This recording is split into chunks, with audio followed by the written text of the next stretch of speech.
में रौनक लौट आई।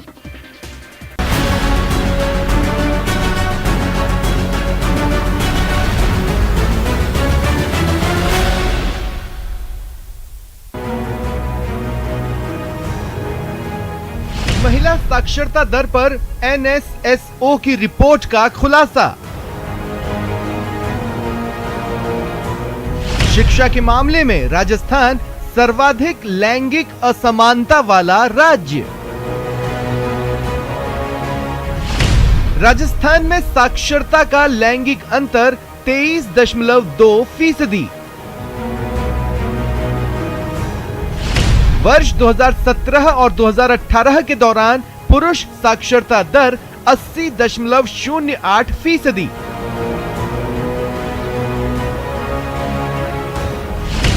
महिलाओं का आंकड़ा महज 57.6% दर्ज किया गया।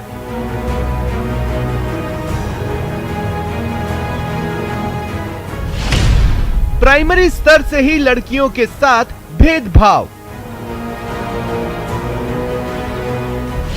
प्रगतिशील नीतियां और योजनाएं बनाकर समाधान संभव।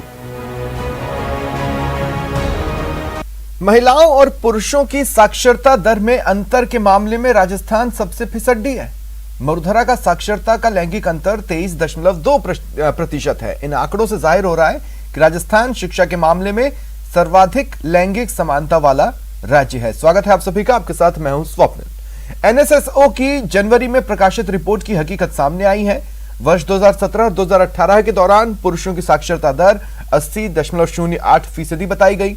महिलाओं में यह आंकड़ा महज 57.6% दर्ज हुआ, यानी दोनों में 23.2% का बड़ा अंतर है।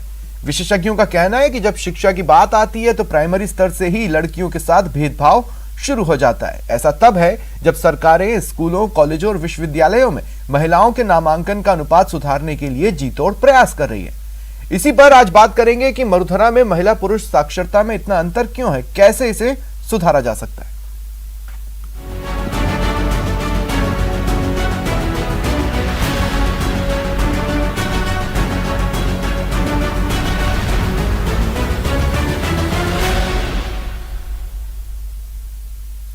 और मेरे साथ जो गेस्ट जुड़ रहे हैं आपको इंट्रोड्यूस करवा देता हूं। मेरे साथ लाड कुमारी जैन जी जुड़ रही हैं, पूर्व अध्यक्ष राज्य महिला आयोग की। डॉक्टर श्रुति टंडन समाजशास्त्री हैं और माधव शर्मा पत्रकार हैं। आप सभी का स्वागत है न्यूज़ 18 राजस्थान पर।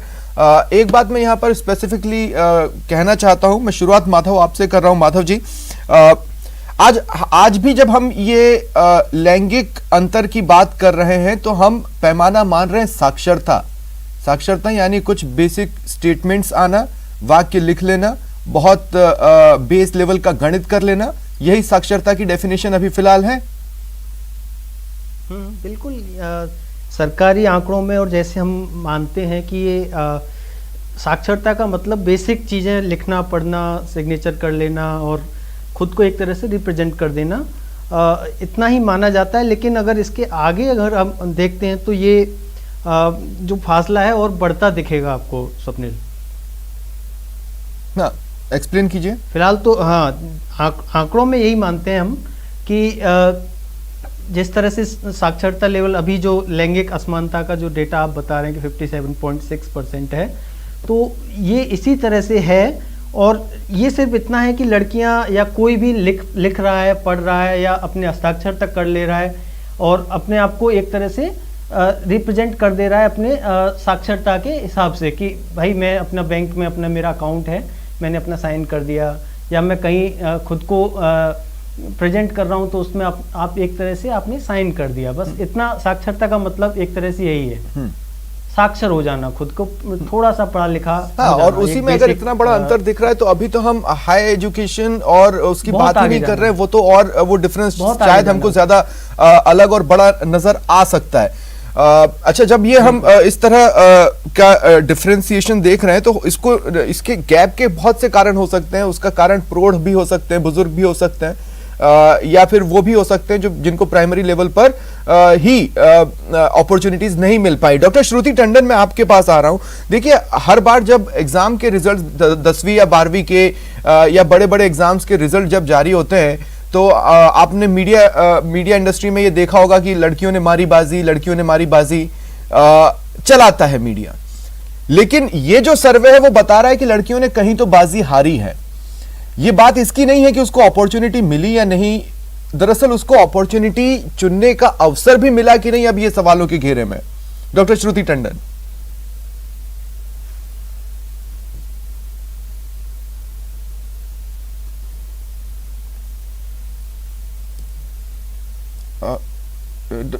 शायद डॉक्टर श्रुति से मेरा संपर्क नहीं हो रहा है, हम उनसे कनेक्ट होते हैं थोड़ी देर में। लाडकुमारी जैन जी, मैं आपके पास आ रहा हूं। देखिए, माथे पर चिंता की लकीरें आना चाहिए।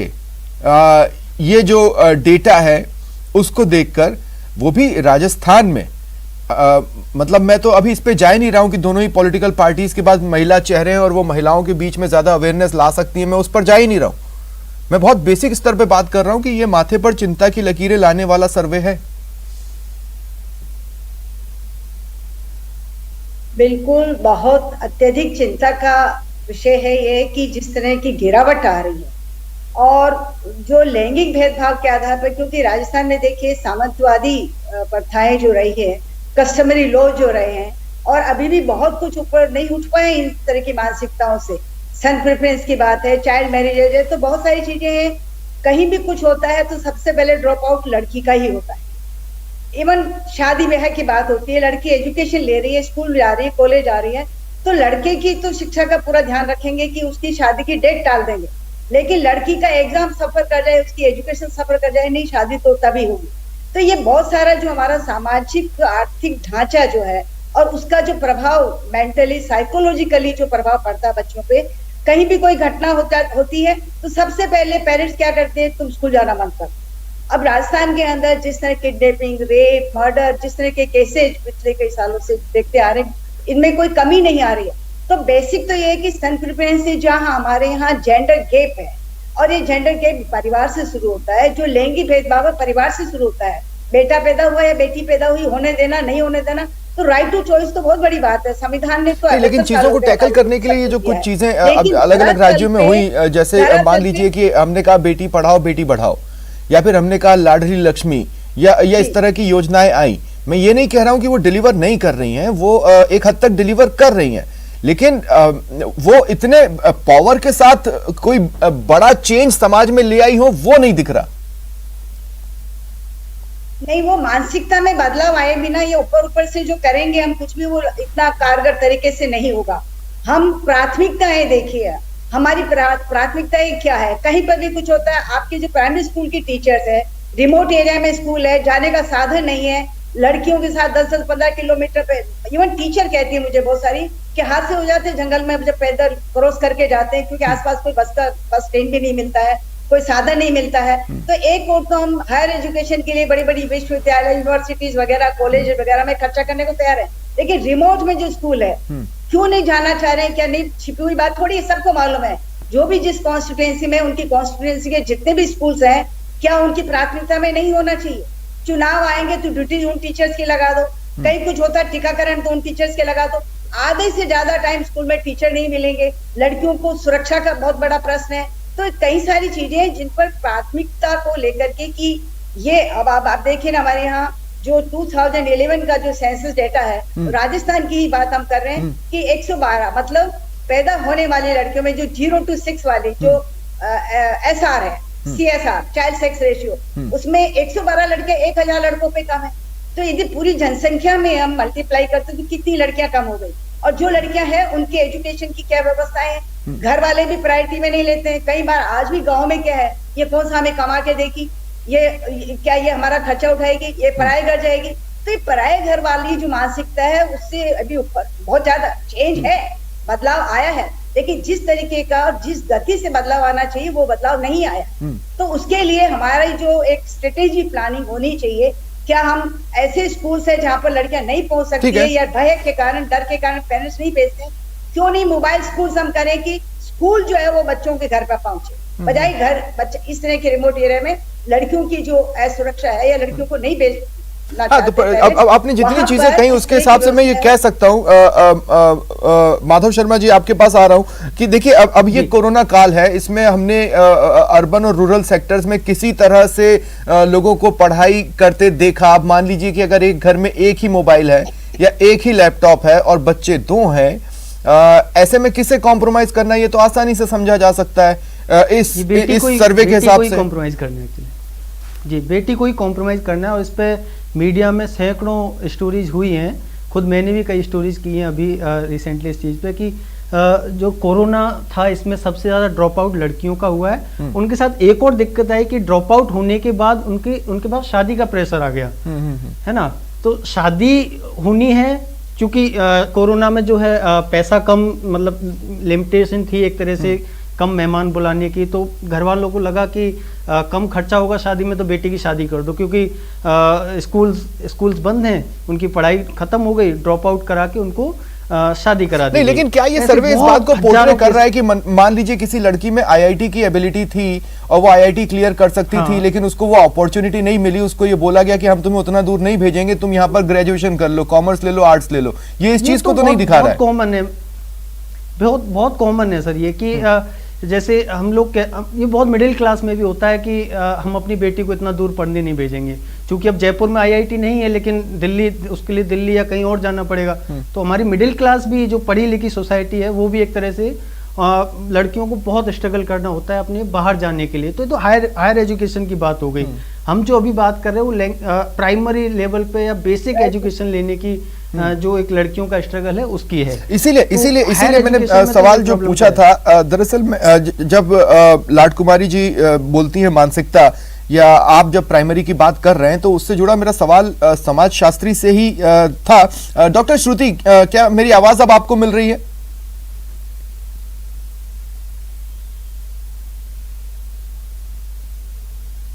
मुझे सुन पा रही हैं आप डॉक्टर श्रुति?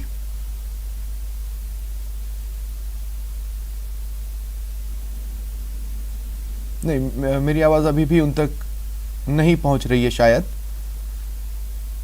ठीक है,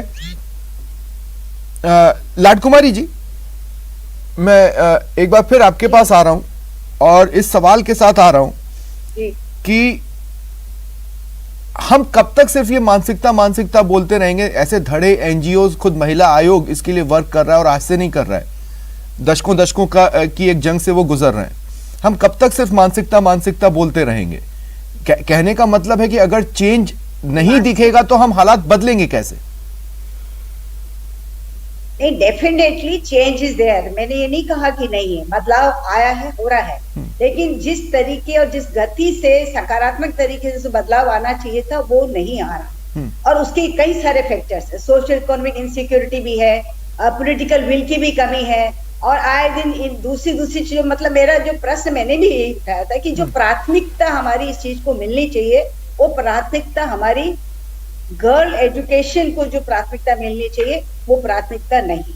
और वो जब हम उसको प्रायोरिटी में लेंगे, तो उसके आसपास के चारों तरफ का जो घेराबंदी हमें करनी है कि इसको ये सब मिलना चाहिए। अब जैसे बहुत सारे स्कूल में टॉयलेट्स नहीं है, वाटर नहीं है, लड़कियों को पीरियड्स में इतनी प्रॉब्लम होती, माँ बाप कह देते तो घर, इवन टीचर्स कह रही है कि जो हमारे पीरियड्स में हमारे टॉयलेट में पानी नहीं है, हम लोग कैसे कह रहे हैं, तो वो खुद छुट्टियां ले लेकर के बैठ जाती है। तो बेसिक जो प्रॉब्लम्स है उन पर हमें टेंट करने की आवश्यकता है, और इन चीजों पे खुलकर के बात नहीं करते हैं। कलंक है, इज्जत चली जाएगी, बदनामी हो जाएगी, इन सब चीजों से भी ऊपर उठाने के लिए हमें एक वातावरण तो अच्छा दे, फियरलेस वातावरण।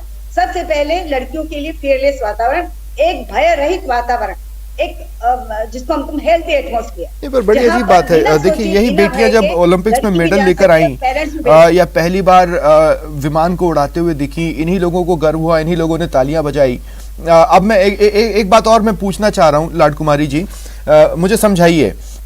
मैं ये कह रहा हूं कि एक हद तक राजनीति में महिलाओं की भागीदारी कुछ हद तक आरक्षण दे दुआ के सुनिश्चित की गई कि भैया कम से कम ग्राम पंचायती में तो महिलाएं काफी दिखें, तो वहां तो भी एक अपॉर्चुनिटी मिल जा रही है, लेकिन उससे इतर सारे ही फील्ड्स में भेदभाव, हालांकि राजनीति में भी है, कभी भी बराबरी की सीटें महिलाओं को नहीं मिलनी है, ये तो मैं आपको लिखित में देने को तैयार हूं, लेकिन ये जो भेदभाव प्राइमरी से चालू हुआ है वो जॉब अपॉर्चुनिटीज तक जा रहा है। ये जो हमारे देखे जो बड़े लीडिंग जो पॉलिटिशियंस है और उनके आपने भी मीडिया में भी आए हैं सब, ये बाल कटी, ये वहां आस्तीनें कटी, ये महिलाएं वहां पार्लियामेंट में जाकर राजनीति में जाकर के क्या करेंगी, इनके लिए तो चूल्हा चौका ही ठीक है, जितनी यहाँ आएगी उतना ही हमें चूल्हे, मतलब वो जो मानसिकता वो हटी नहीं है कि महिलाएं वहां पर आकर के